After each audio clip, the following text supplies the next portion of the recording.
Hello and welcome back. Now we will cover CPC here. In CPC we will discuss today very basics of the CPC and difference between CPC and CRPC, all the basic concept of CPC, what is the common procedure, what is the basic difference between civil procedure and criminal procedure.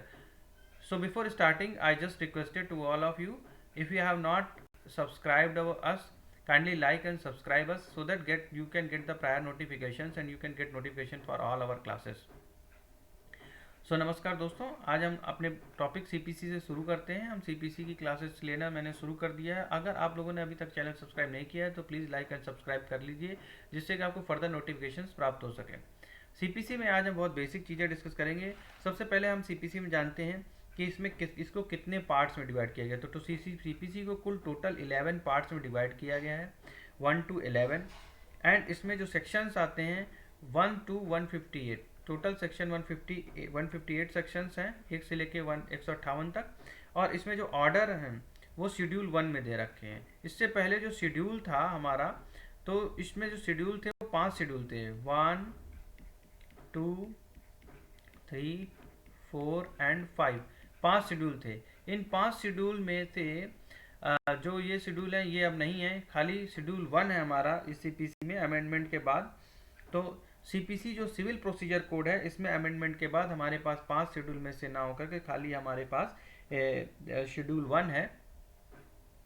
सो हम बात करते हैं कि इसमें जो major संशोधन हुए हैं, कई बार एग्जाम में पूछ दिया जाता है कि सीपीसी में जो मेजर अमेंडमेंट हुए हैं वो कब हुए। तो एक जो मेजर संशोधन हुए वो 1976 में हुआ है, 1999 में हुआ है और 2002 में है।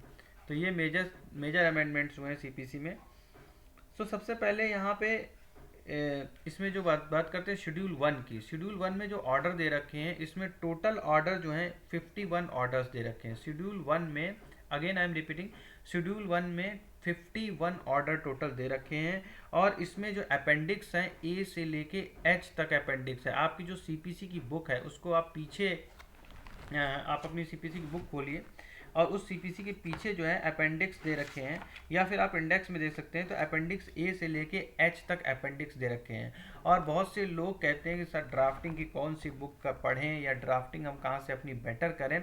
तो आप अपनी प्रिपरेशन के दौरान, चाहे आप लॉ कर रहे हो या फिर आप लॉ कर चुके हैं, फिर भी आप अपनी सीपीसी की बुक का रेफरेंस सबसे पहले लीजिए। मेरी जो पर्टिकुलर एडवाइस है कि इसमें जो अपेंडिक्स दी रखी है सेक्शन ए से लेके एच तक, इसमें बिल्कुल डिटेल में दिया गया है कि किस तरह से प्लीडिंग्स कर सकते हैं और उनमें क्या क्या प्लीडिंग्स में क्या क्या कितने टाइप्स की प्लीडिंग हो सकती है। अपेंडिक्स ए में स्पेसिफिकली सारी प्लीडिंग्स के बारे में डिटेल में दिया गया है। मैं कुछ प्लीडिंग्स को यहाँ पे प्लेंट्स के बारे में दिया गया है, जैसे कि मनी लेंट क्या है, मनी लेंट्स के बारे में प्लेंट है, या फिर मनी ओवर पेड के बारे में प्लेंट है, गुड्स सोल्ड, कीमत और विक्रय किया गया माल है उसके बारे में जो प्लेंट है, या फिर जो रिटर्न स्टेटमेंट्स हैं,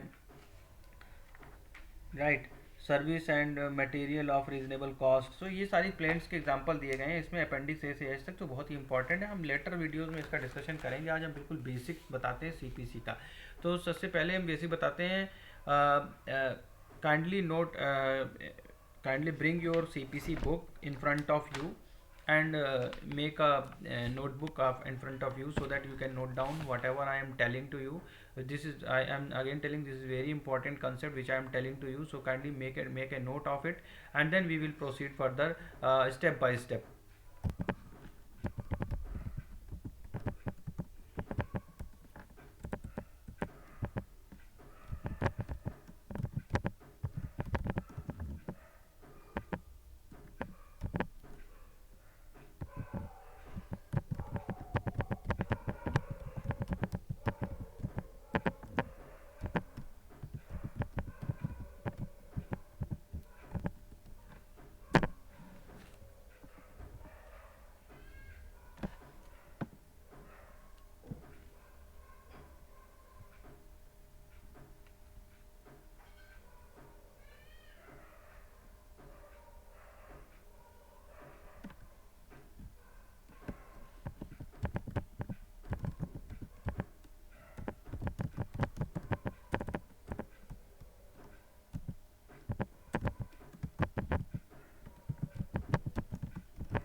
Okay, so as I already discussed, we have total 158 sections and total 51 orders. So just give me 1 second. Okay. So now today I will just tell you the civil procedure code, basic meaning of civil procedure code. Civil procedure code से आपको क्या, आप क्या समझ सकते हैं. And you can also think like you have learned different laws like Indian Contract Act, Transfer of Property Act, Special Relief Act, Indian Evidence Act, and any local law. So ये भी एक तरह के सिविल सूट का आधार. These are also cause of actions. There can be a cause of actions for civil suit. तो इनमें जो भी एक्शंस होंगे, जो भी सूट लाया जाएगा, जो भी वाद संस्थगित होगा, वो सिविल नेचर का होगा. चाहे वो कॉन्ट्रैक्ट का हो, चाहे वो ट्रांसफर ऑफ प्रॉपर्टी एक्ट हो, चाहे स्पेशल रिलीफ एक्ट हो, चाहे एनी अदर लोकल लॉ में जो भी सूट संस्थगित होगा, वाद संस्थगित होगा, वो सिविल नेचर का होगा. इन सब में आपको एक तरह का राइट मिलता है. कौन सा राइट मिलेगा? वो होगा प्रॉपर्टी का राइट. किस चीज़ का राइट होगा? इन सब जो भी सिविल प्रोसीजर कोड, ये इंडियन कॉन्ट्रैक्ट एक्ट है, ट्रांसफर ऑफ प्रॉपर्टी एक्ट है, ये स्पेशल रिलीज एक्ट है, और इंडियन एविडेंस एक्ट है, लोकल लॉ, ये इन सब में आपको एक तरह का राइट मिलता है. बहुत ध्यान से सुनिएगा, ये राइट कौन सा है? प्रॉपर्टी का राइट है. और ये जो प्रॉपर्टी है, ये प्रॉपर्टी किस तरह की हो सकती है? It can be a movable property, it can be a immovable property, and it can also be a intellectual property.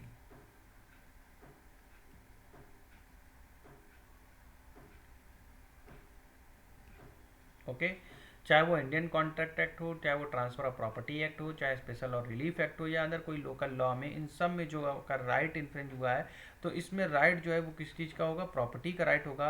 और प्रॉपर्टी का राइट जो होगा वो कैसा होगा? प्रॉपर्टी का राइट वो मूवेबल प्रॉपर्टी का राइट हो सकता है. मूवेबल मतलब जंगम संपत्ति,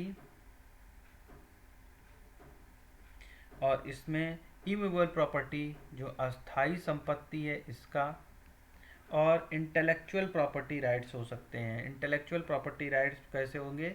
जैसे कि कॉपीराइट है किसी का, वो आपने यूज़ कर लिया, किसी और का कॉपीराइट आपने यूज़ कर लिया. कोई एडिडास कंपनी चल रही है और उस एडिडास कंपनी के शूज़ बिक रहे हैं, उस एडिडास कंपनी के ब्रांड में आपने सेम ब्रांड अपने अपने के शूज़ बेचने शुरू कर दिए अपने लोकल शॉप में, जिससे कि जो बायर है वो रियल में कंफ्यूज हो गया कि वो एडिडास के शूज़ पहन रहा है या आपकी शॉप के, और कंप्लेन ये आ रही कि भाई इसकी शॉप में एडिडास का माल बड़ा सस्ता क्यों है. तो एक तरह से एडिडास कंपनी आप पे कॉपीराइट कर सकती है, तो अपनी प्रॉपर्टी का इस तरह से सूट संस्थगित कर सकती है. तो ये इंटेलेक्चुअल प्रॉपर्टी राइट हुआ उस एडिडास कंपनी का, जो अपने लोगो पे है, वो कॉपीराइट है एक तरह से. एडिडास के लोगो पे, नाम पे, ये सब इस पर एडिडास कंपनी का कॉपीराइट है, और क्योंकि उसने पेटेंट करा रखा और कोई यूज़ नहीं कर सकता. उसका ट्रेडमार्क, ये ट्रेडमार्क भी कौन सा हुआ? इंटेलेक्चुअल प्रॉपर्टी राइट हुआ. या फिर उसमें जो भी ट्रेडमार्क हुआ, ये सब इसके एडिडास के कॉपीराइट्स हुए. सो सिविल सूट जो है वो क्या हो सकता है? So in short we can say, यानी जो कोई भी आपको राइट दे रहा है, इज देयर एनी राइट, जहाँ कहीं पे भी राइट है.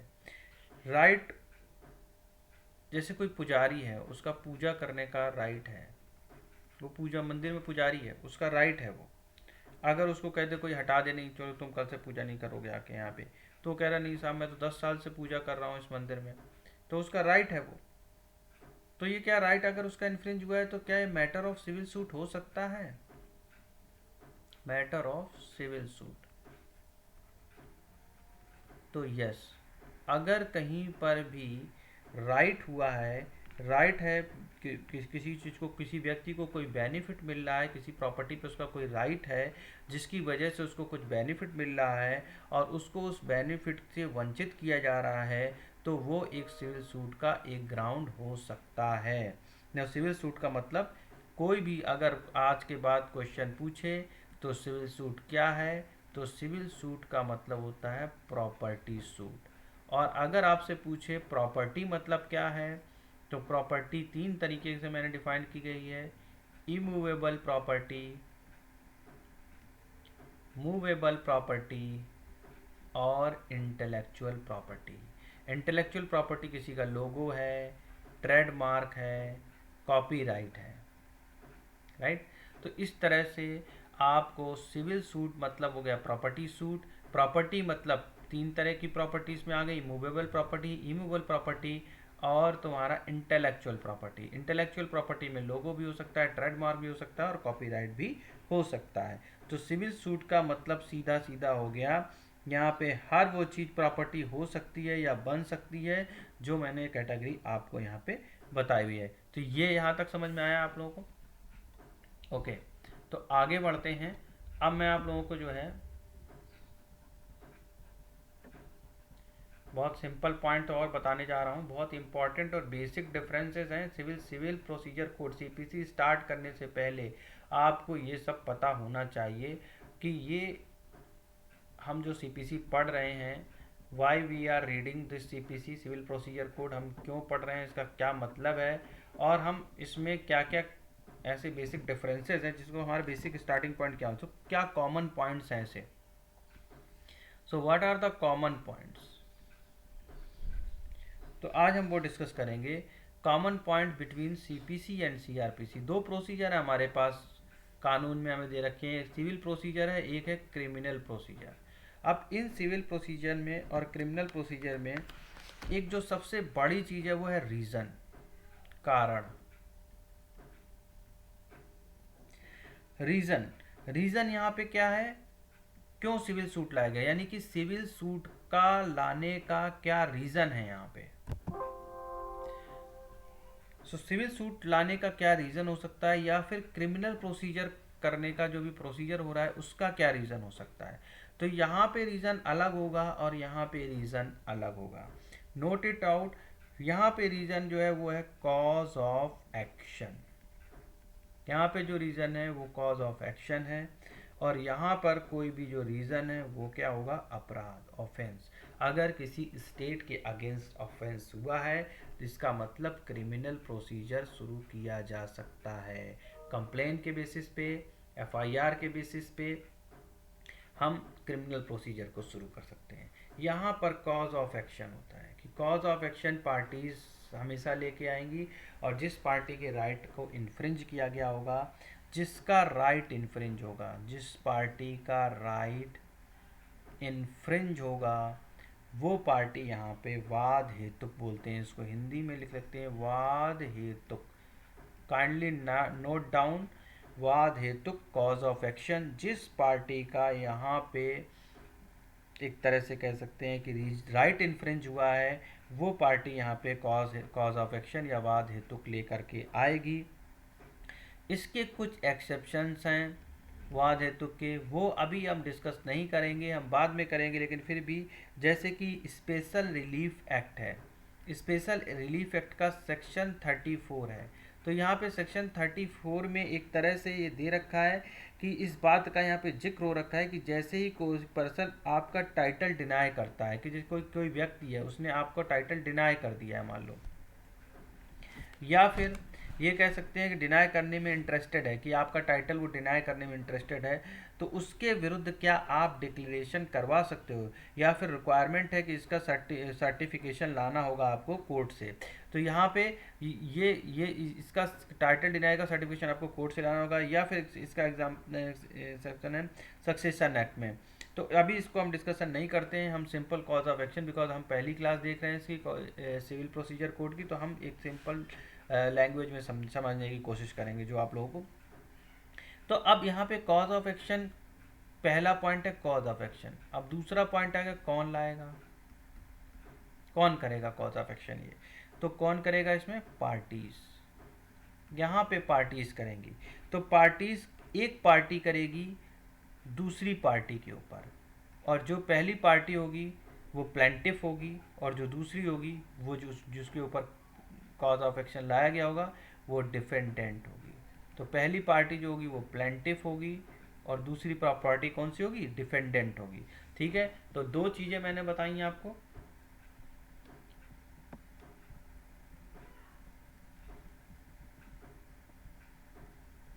Note it down clearly.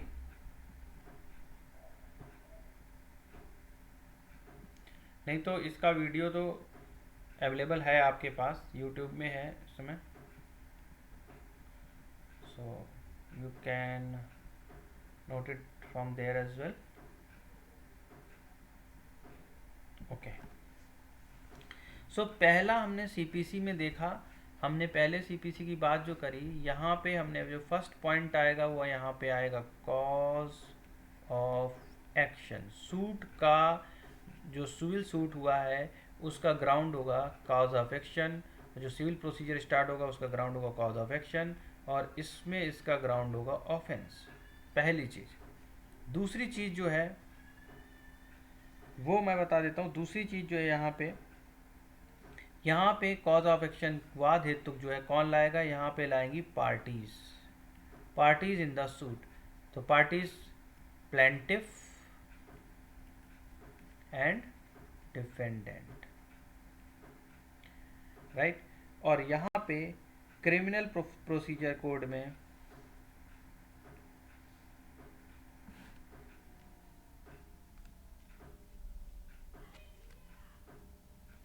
अच्छा एक चीज़ और है, इसमें कॉज ऑफ एक्शन जो है पूरे अगर हम कॉन्ट्रैक्ट लॉ ऑफ कॉन्ट्रैक्ट की बात करें, कॉन्ट्रैक्ट एक्ट की बात करें, तो इस पूरे कॉन्ट्रैक्ट एक्ट में जो कॉज ऑफ एक्शन है वो क्या होगा? वो होगा breach of trust. Breach of trust, कोई ट्रस्ट है, किसी ने ट्रस्ट ब्रीच कर दिया और जिसकी वजह से किसी प्रॉपर्टी पे आपका राइट था और उस राइट पे से आप वंचित हो जा रहे हो, या कुछ भी रीज़न है, ब्रीच ऑफ ट्रस्ट है, इसमें हमेशा एक कॉज ऑफ एक्शन जो होगा वो ब्रीच ऑफ ट्रस्ट होगा। तो इसमें जो है ये पार्टीज आएंगी जो इसके कॉज ऑफ एक्शन को लाएंगी, और जिसमें जो है फैक्ट इन इशू, यानी कि जो विवादक तथ्य हैं, तो इसमें जो है जो मेन चीज़ है ये क्या है? जो दूसरा इंपॉर्टेंट पॉइंट है इसमें फैक्ट इन इशू। इशू किस बात पे राइज हुआ है, ये इशू बिल्कुल क्लियर होना चाहिए, फैक्ट इन इशू। और इसी को ड्राफ्टिंग में जिसके फैक्ट इन इशू है, जो अपनी ड्राफ्टिंग में फैक्ट इन इशू अच्छे से लिखता है, ठीक है, विवादक तथ्य जो हैं, जितने अच्छे से आप इसको एक्सप्लेन करोगे अपने ड्राफ्ट में विवादक तथ्य, उतने अच्छे से जज साहब को ये समझ में आएगा, और उतना ही कम आपको आर्ग्यूमेंट करना पड़ेगा। तो आर्ग्यूमेंट कोर्ट में जब आप जाते हो तो आर्ग्यूमेंट करना बहुत बड़ी चीज, मतलब बहुत ज़्यादा आर्ग्यूमेंट करना ज़रूरी नहीं होता है। आप जो अपना प्लेंट लिख रहे हो, जो प्लेंट दे रहे हो आप, उस प्लेंट में फैक्ट इन इशू क्या क्या है, उस फैक्ट इन इशू को की एक समरी जो है वो बस जैसा आपको बतानी होती है, और वो आपके ड्राफ्टिंग में जो प्लेंट की ड्राफ्टिंग है उसमें अच्छे से आपको मेंशन करना होगा, तभी उनको अच्छे से क्लियर 1 to 1 क्लियर कट समझ में आएंगी चीज़ें।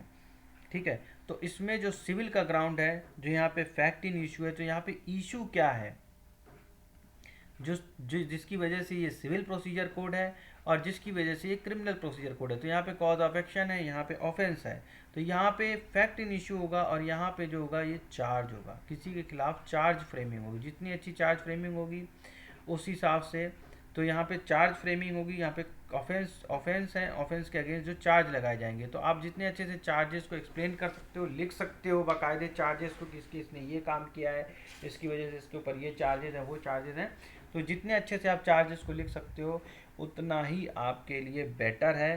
तो यहाँ पे जो सिविल और क्रिमिनल में एक बेसिक लाइन है, यहाँ पे फैक्ट इन इशू है और यहाँ पे है चार्ज। ठीक है, तो यहाँ पे इशू फ्रेमिंग होगी और यहाँ पे चार्ज फ्रेमिंग होगी। यहाँ पे होगी इशू फ्रेमिंग और यहाँ पे होगी चार्ज फ्रेमिंग।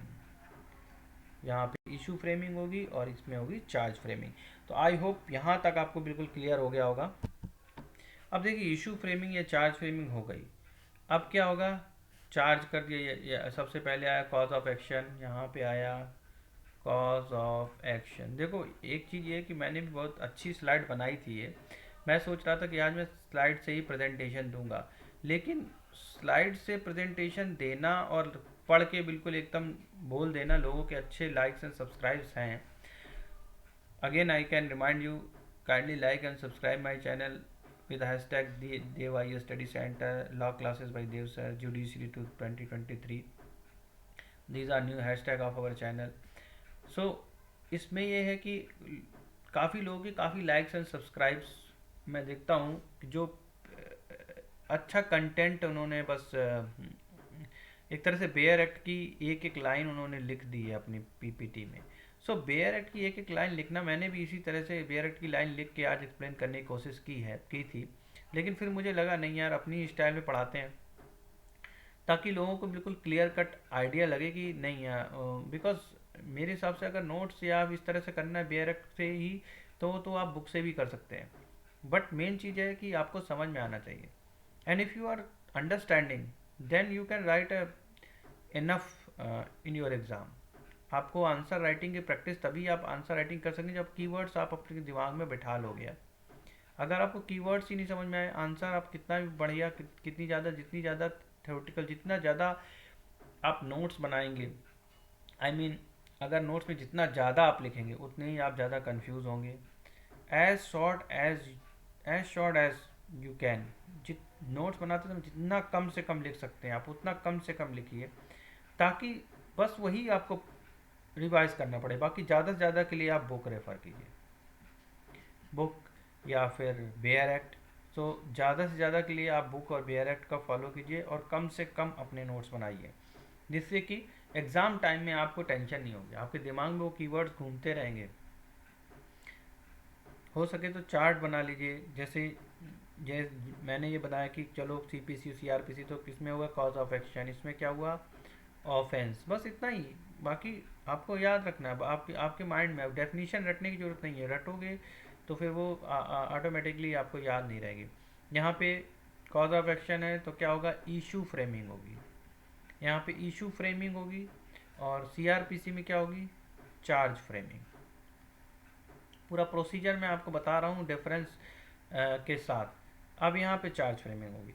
अब तीसरा जो है, इसमें ये दोनों चीज़ होके कहाँ जाएगा, ये जाएगा कोर्ट में। अब कोर्ट क्या करेगा, ओके कॉज ऑफ एक्शन हो गया, ऑफेंस हो गया सीआरपीसी में, सीपीसी में कॉज ऑफ एक्शन हो गया, यहाँ पे इशू फ्रेमिंग होगी, यहाँ पे चार्ज फ्रेमिंग होगी। अब दोनों चीज़ों के कहाँ जाएगी, ये जाएगी कोर्ट में। अब कोर्ट में जब जाएगी तो न्यायालय इसमें अपना जुडिशियल दिमाग लगाएगा, जुडिशियल माइंड अप्लाई करेगा। न्यायालय क्या करेगा, अपना जुडिशियल माइंड अप्लाई करेगा। और जुडिशियल माइंड कौन मतलब ये कहाँ पे जुडिशियल, सबसे पहली चीज़ जो देखी जाएगी वो देखी जाएगी फिर ज्यूरिसडिक्शन की। तो ज्यूरिसडिक्शन में जो इसमें न्यायालय में सबसे पहले जुडिशियल माइंड अप्लाई करने के लिए सबसे पहले ये होगा कि वाद कहाँ पे संस्थगित किया जाना चाहिए। तो इसमें सबसे पहले ज्यूरिसडिक्शन लेने पहले ये देखा जाएगा कॉग्निजेंस किस कोर्ट के पास है, इसका कॉग्निजेंस लेना यानी संज्ञान लिया जाना। तो इसमें सेक्शन 190 में कॉग्निजेंस के बारे में दिया गया है सीआरपीसी में, और इसमें सेक्शन 26, ये बिल्कुल आपको पता होना चाहिए फर्स्ट डे से, सेक्शन 26 और ऑर्डर नंबर 4 और सेक्शन 26 है, जो एक तरह से इसमें बताता है कि इंस्टीट्यूशन ऑफ सूट कहाँ पे होगा, वाद कहाँ पर संस्थगित होगा, इंस्टीट्यूशन ऑफ सूट या कोर्ट की संज्ञान में मामला कब जाएगा, ये सेक्शन 190 में सीआरपीसी बताया गया। और सेक्शन 26 और read with order number 4, order number 4 और सेक्शन 26 में बताया गया इंस्टीट्यूशन ऑफ सूट, वाद को संस्थगित करने के बारे में। अब देखो, जब वाद को संस्थगित किया जाना है तो इसमें से केवल एक ही तरीका है, वो तरीका केवल कोर्ट के अंदर आप अपनी प्लेंट फाइल करो। इंस्टीट्यूशन ऑफ सूट का क्या तरीका है, बिल्कुल सिंपल तरीके से समझा रहा हूँ, प्लेंट को फाइल करो, फाइल योर प्लेंट, प्लेंट को आप फाइल करो। अगर इस तरीके से, इस प्रोसीजर से आप लर्निंग करेंगे तो डेफिनेटली मैं कहता हूँ कि सीपीसी में जितनी भी बड़ी सीपीसी आपको जितनी मोटी बुक लगती है, आपको बिल्कुल आपके दिमाग में बैठ जाएगी, आप भूलोगे नहीं। This is my guarantee. If you learn as it is, if you process, if you follow me as it is, as I am telling you, right? तो इसमें सबसे पहले ये है कि जो कोर्ट है इस सीआरपीसी में सेक्शन 190 और सेक्शन 26 सीपीसी में order number 4 institution of suit, यानी कि सबसे पहले सिविल मैटर है, सिविल सूट है तो कॉज ऑफ एक्शन होगा, और क्रिमिनल है तो ऑफेंस होगा, ऑफेंस अगेंस्ट एनी स्टेट। यहाँ पे इशू फ्रेमिंग होगी, सीआरपीसी में चार्ज फ्रेमिंग होगी, ये होगी कहाँ पे, कोर्ट में। अब जाएगा मैटर कोर्ट में, कोर्ट में सेक्शन 190 के तहत कॉग्निजेंस होगा सीआरपीसी में, इसमें सेक्शन 26 ऑर्डर नंबर 4 के तहत वाद संस्थगित होगा, इंस्टीट्यूशन ऑफ सूट होगा। Repeat with me. Number 1 CPC में कॉज ऑफ एक्शन होगा, नंबर 1 सीआरपीसी में ऑफेंस, सीपीसी में अगर कॉज ऑफ एक्शन हुआ है तो इशू फ्रेमिंग होगी, और कोई ऑफेंस हुआ है सीआरपीसी में तो चार्ज फ्रेमिंग होगी। ये हो के कोर्ट में जब जाएगा, कोर्ट अपना जुडिशियल माइंड इस पे अप्लाई करेगा। सीपीसी में इंस्टीट्यूशन ऑफ सूट होगा सेक्शन 26 ऑर्डर नंबर 4 के तहत, इसमें कॉग्निजेंस लिया जाएगा सेक्शन 190 के तहत। इतना समझ में आया। अब इसमें इंस्टीट्यूशन ऑफ सूट का तरीका क्या है, प्लेंट फाइल करो, प्लेंट फाइल करें, वाद पत्र फाइल करने का तरीका है, और प्लेंट बोलते हैं इसको, प्लेंट को हिंदी में बोलते हैं वाद पत्र संस्थगित करना, इंस्टीट्यूशन ऑफ सूट, प्लेंट को बोलते हैं वाद पत्र।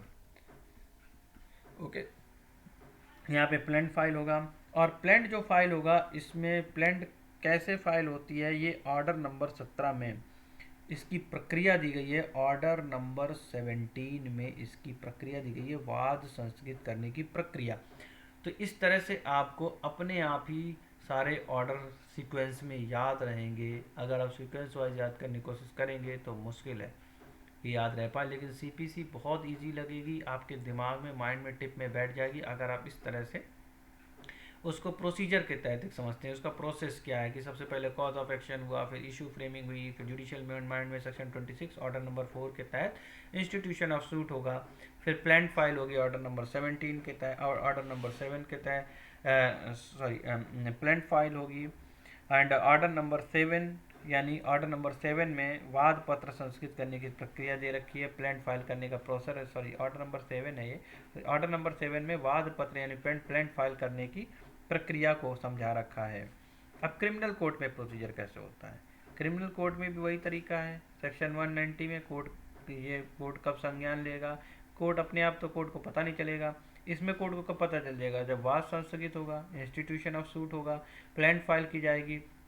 इसमें कोर्ट को कब पता चलेगा, इसमें कोर्ट को जब पता चलेगा जब एफआईआर होगी, पुलिस स्टेशन में, थाने में एफआईआर हो गई, या फिर जुडिशियल कंप्लेन हो गई, न्यायिक मजिस्ट्रेट के सामने कंप्लेन कर दी गई, जुडिशियल कंप्लेन फाइल करा दी गई, ठीक है, या फिर कोर्ट अपने आप कॉग्निजेंस ले ले, कोर्ट अपने आप कॉग्निजेंस ले ले। 3 तरीके हैं इसमें। सीआरपीसी में सेक्शन 190 में कॉग्निजेंस कोर्ट कब लेगा, जब एफआईआर होगी, या फिर कंप्लेन होगी, या फिर कोर्ट स्वतः संज्ञान ले ले मामले में। इसमें इंस्टीट्यूशन ऑफ सूट कब होगा, जब ऑर्डर नंबर 7 के अंतर्गत प्लेंट फाइल होगी।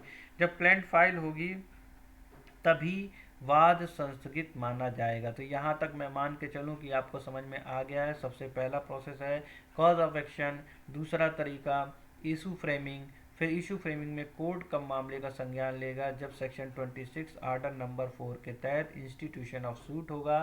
सूट कैसे इंस्टीट्यूट होगा, वाद पत्र के थ्रू, प्लेंट फाइल करने की प्रोसेस प्रक्रिया जो ऑर्डर नंबर 7 में दे रखी है उसके तहत। सीआरपीसी में क्या है, स्टेट के अगेंस्ट ऑफेंस हुआ है, चार्ज फ्रेमिंग होगी कोर्ट में, कोर्ट इसका कॉग्निजेंस लेगा सेक्शन 190 के अंतर्गत, और सेक्शन 190 के अंतर्गत कोर्ट कब कॉग्निजेंस लेगा, जब एफआईआर हो, या फिर जुडिशियल कंप्लेंट्स हो, या फिर कोर्ट मामले का स्वतः संज्ञान ले ले। अब यहाँ तक तो समझ में आ गया। इसके बाद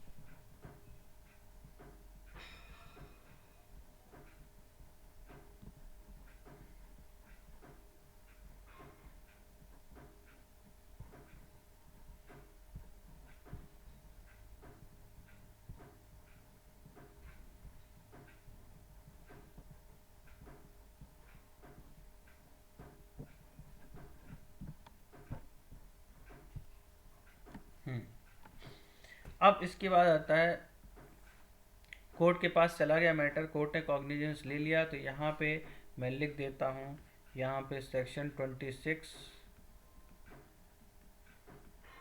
और ऑर्डर नंबर 4 के तहत इंस्टीट्यूशन ऑफ सूट,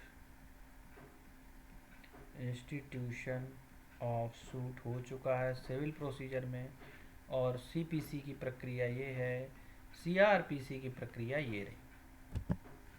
अब सीपीसी सीआरपीसी की प्रक्रिया को समझाने के लिए मैंने काफ़ी मेहनत की है। I hope if you like my labour then please like and subscribe my channel. CrPC में ये जो प्रक्रिया है वो सेक्शन 190 के थ्रू कोर्ट कॉग्निजेंस लेगा, और कॉग्निजेंस लेने का तरीका 3 है, या तो एफआईआर होगी, या फिर कंप्लेन होगी, या फिर स्वतः संज्ञान कॉग्निजेंस लिया जाएगा। कोर्ट खुद ही मामले का कॉग्निजेंस ले ले, कोर्ट सेल्फ कॉग्निजेंस ले लेता। अब इसमें देखो, अब कोर्ट के पास एक और तरीका है। कोर्ट का सबसे पहले किस कोर्ट में मैटर जाएगा, ज्यूरिसडिक्शन की बात करते हैं। तो ज्यूरिसडिक्शन की बात करेंगे तो किस कोर्ट में मैटर जाएगा, सीपीसी में और सीआरपीसी में।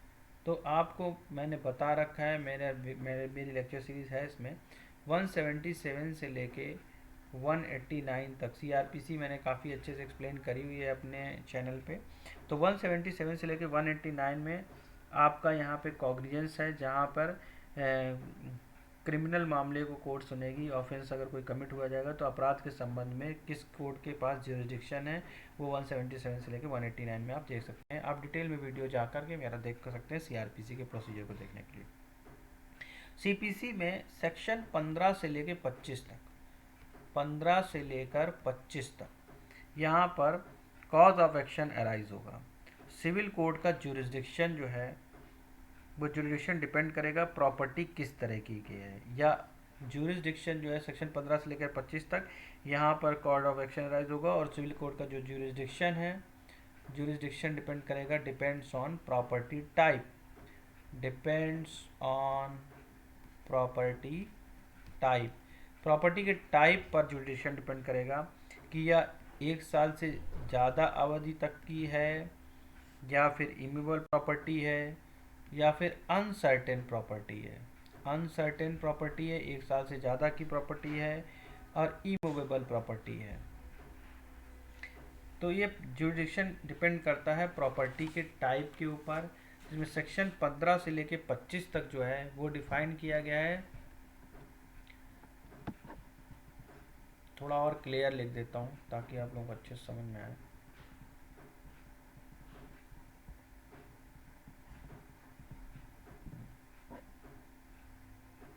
ओके, तो सेक्शन 15 से लेकर के 25 तक जो प्रॉपर्टी का टाइप है, प्रॉपर्टी टाइप ये कैसी हो सकती है, प्रॉपर्टी इमूवेबल प्रॉपर्टी हो सकती है। तो इमूवेबल अगर कोई प्रॉपर्टी है तो इमूवेबल प्रॉपर्टी किस सिचुएशन में है, यहाँ पे सिचुएशन दे रखी होगी। सिचुएशन किस सिचुएशन में है, 1 साल से ज़्यादा की प्रॉपर्टी हो गई है और प्रॉपर्टी अनसर्टेन है। ये 3 कंडीशन है इमूवेबल प्रॉपर्टी के लिए। दूसरा है प्रॉपर्टी मूवेबल प्रॉपर्टी है, किस सिचुएशन में है कि 1 साल से ज़्यादा पुरानी प्रॉपर्टी है, अनसर्टेन है प्रॉपर्टी, इमूवेबल प्रॉपर्टी कैटेगरी में। दूसरा है मूवेबल प्रॉपर्टी कैटेगरी, और तीसरा है गलत तरीके से, रॉन्ग कंपोजिशन।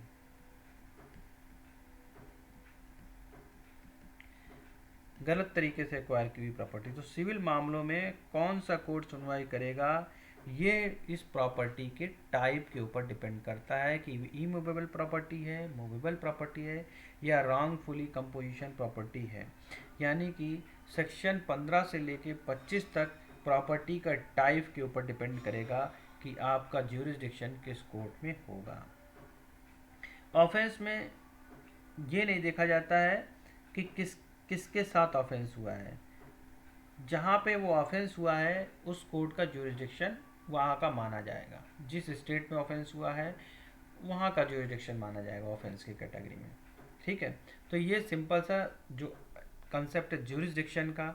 अब ज्यूरिडिक्शन के बाद आता है ट्रांसफ़र ऑफ केस के बारे में। मामला, जज साहब बहुत परेशान कर रहे हैं, हमारा केस दूसरे कोर्ट में ट्रांसफ़र किया जाए, या फिर यहाँ की पुलिस से बहुत ज़्यादा इरिटेट कर रही है, हमारा केस ऐसी जगह ट्रांसफ़र किया जाए जहाँ पर हमें प्रताड़ित ना किया जाए। इस तरह से ट्रांसफ़र के मैटर होते हैं। सिविल मैटर भी हो सकते हैं, सिविल में भी ट्रांसफ़र हो सकता है और क्रिमिनल में भी ट्रांसफ़र हो सकता है। तो हमारा नेक्स्ट पॉइंट जो है वो ट्रांसफ़र का है। ठीक है, तो सबसे पहले जुरिडिक्शन की हमने बात कर ली, अब हम बात करेंगे ट्रांसफ़र की बात। तो ट्रांसफ़र में क्या है, केस ट्रांसफ़र कराना। केस ट्रांसफ़र किस सूरत में होगा, केस ट्रांसफ़र होगा क्रिमिनल मामले में और सिविल मामले में। जो क्रिमिनल मामला है उसमें कॉग्निजेंस लेने के बाद या ट्रायल के दौरान ट्रांसफ़र हो सकता है। कोर्ट ने मामले का संज्ञान ले लिया है, कॉग्निजेंस ले लिया है कोर्ट ने, तो ट्रायल तक, ट्रायल के दौरान मतलब कॉग्निजेंस लेने से लेकर ट्रायल तक केस ट्रांसफ़र हो सकता है। लेकिन अगर सुनवाई शुरू हो गई, सुनवाई के बाद, सुनवाई ख़त्म हो गई, डिसीजन पेंडिंग है, सुनवाई हो गई है, तो वहाँ उसके बाद ट्रांसफ़र नहीं होगा। सुनवाई हो गई है तो ट्रांसफ़र नहीं होगा। अब सिविल सूट में क्या होगा, एक कोर्ट से दूसरे कोर्ट में ट्रांसफ़र के बारे में बेसिक प्रोविज़न जो है वो 22 से लेके 25 तक सेक्शन है उनमें दिया गया है। एक कोर्ट से दूसरे कोर्ट में, एक कोर्ट से दूसरे कोर्ट में ट्रांसफ़र जो है वो 22 सेक्शन 22 से लेकर सेक्शन 25 में दिया गया है। यहाँ पर जो ट्रांसफ़र हो सकता है, बिफोर जजमेंट भी हो सकता है और आफ्टर जजमेंट को भी हम फॉलो करके डिग्री प्राप्त कर सकते हैं। तो दोनों तरीके से बिफोर जजमेंट भी हो सकता है यहाँ पे और आफ्टर जजमेंट भी हो सकता है। देखो दोनों में बहुत अंतर है। ये क्वेश्चन एग्ज़ाम में प्रैक्टिकल में पूछ दिया जाता है, कभी कभी इंटरव्यू में पूछा जा सकता है कि बेसिक एकदम ट्रांसफ़र केस में क्या डिफरेंस हुआ सीपीसी मैटर में और कोई क्रिमिनल मैटर है। तो यहाँ पे केस की सुनवाई हो गई है, अगर कंप्लीट हो गई तो ट्रांसफ़र नहीं हो सकता है क्रिमिनल में। सिविल में दोनों बिफोर और आफ्टर जजमेंट जो है, जजमेंट आ गया है, सुनवाई हो गई है, जजमेंट के दौरान भी तो अगर आपका सुनवाई हो चुकी है, सुनवाई के बाद ट्रांसफ़र नहीं होगा क्रिमिनल केसेस में। सिविल केसेस में बिफोर जजमेंट और आफ्टर जजमेंट हम डिक्री को फॉलो करने के लिए सिविल कोर्ट में जजमेंट में ये हम दोनों जगह ट्रांसफ़र हो सकता है। डिक्री मिलने से पहले बिफोर जजमेंट और आफ्टर जजमेंट दोनों ही केस में केस ट्रांसफ़र हो सकता है।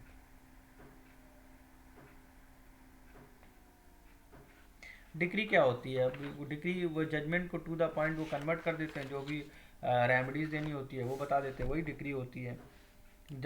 तो जजमेंट जो होता है वो काफ़ी लंबा चौड़ा होता है और डिक्री होती है वो जजमेंट की पार्टीज़ जो है उनको एक तरह से रेमेडीज़ प्रोवाइड कर दी जाती है डिक्री में, और डिक्री में हर शेयर होल्डर को भेजी जाती है, जो भी इसका शेयर होल्डर है वो उसको डिक्री भेजी जाएगी। राइट, तो यहाँ पे उसके बाद क्रिमिनल मामलों में सज़ा एग्जीक्यूट करवाना, तो गवर्नमेंट, क्योंकि जो क्रिमिनल मैटर है वो केस हो गया, तो इसमें जो एग्जीक्यूट होने के बाद जो मिलेगा एंड यूज़र को, वो क्या मिलेगा, डिक्री मिलेगी। इसमें क्या होगा, सज़ा को एग्जीक्यूट कराने के लिए कराना है तो गवर्नमेंट जो जजमेंट की कॉपी है वो सीधा किसको भेजेगी, तो जजमेंट कॉपी जो मजिस्ट्रेट है वो सीधा एग्जीक्यूटिव को भेज देगा। ठीक है, एग्जीक्यूटिव भेज देगा और किसी को भेजने की ज़रूरत उसको नहीं है। ठीक है, तो इसमें बिफोर जजमेंट जो ट्रांसफ़र होता है क्रिमिनल मैटर में 193 में होगा, 322 325 में होगा, 406 और 412 में होगा। बिफोर जजमेंट जो ट्रांसफ़र होते हैं इसमें क्रिमिनल केस में, इसमें 193 है सेक्शन, 322 और 325 है, याद कर लो एकदम से, और 406 से लेकर 412 है। यहाँ पे ट्रांसफ़र के केसेस हो सकते हैं, मैंने बता रखा है ट्रांसफ़र का, ये अच्छे से मैंने अपने वीडियोस में सीआरपीसी के लेक्चर में इसी यूट्यूब चैनल में वीडियो पड़ा हुआ है, उस पर आप जाके सीआरपीसी के मेरे लेक्चर्स देख सकते हैं अगर आप और डिटेल में देखना चाहते हैं। अदरवाइज समरी के लिए इतना काफ़ी है। नाउ अब फाइनल आया एग्जीक्यूशन। अब एग्जीक्यूशन में यहाँ पे सेक्शन है 36 से लेके सीपीसी में 36 से लेकर के 74 तक एग्जीक्यूशन के सेक्शंस हैं। ऑर्डर है ऑर्डर 21, ऑर्डर 21 में एग्जीक्यूशन के एग्जीक्यूशन है। ठीक है, तो यहाँ पे क्या एग्जीक्यूशन हो सकता है? फाइन भी मिल दे सकती है कोर्ट, जुर्माना लगा सकती है और प्रतिकर भी दे सकती है, कंपनसेशन भी दे सकती है। तो इसका रिजल्ट कभी भी सज़ा नहीं होता है, इसका रिजल्ट या तो फाइन होगा या कंपनसेशन होगा। ठीक है, अब उसके वो पूरा नहीं होगा तो उसके भी आप पे फिर वो फिर उसमें जाएगा। चैप्टर 32 है इसमें, इसमें जजमेंट के बारे में 413 से लेकर 435 तक।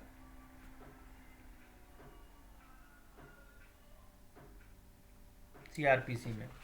ठीक है, अब यहाँ पर हमने बेसिक डिसीजन कर लिया है कि क्या क्या होता है सीपीसी में और क्या होता है सीआरपीसी में। आई गेस वीडियो का ये वीडियो लेक्चर काफ़ी लंबा हो गया है। सो नेक्स्ट लेक्चर में हम आपको बताएंगे बेसिक ऑर्डर 1 के बारे में, यानी पार्टीज़ क्या होती हैं, और हम प्लेंट के बारे में बताएंगे, और कि एक तरह से drafting and pleading and convincing, ये बेसिक टॉपिक है, इसको पहले हम डिस्कस करेंगे, फिर हम ऑर्डर 1 से शुरू करेंगे धीरे धीरे। ठीक है, so thanks for watching us. Kindly like, subscribe us. This motivate us a lot to give you a very informative content. Thank you all.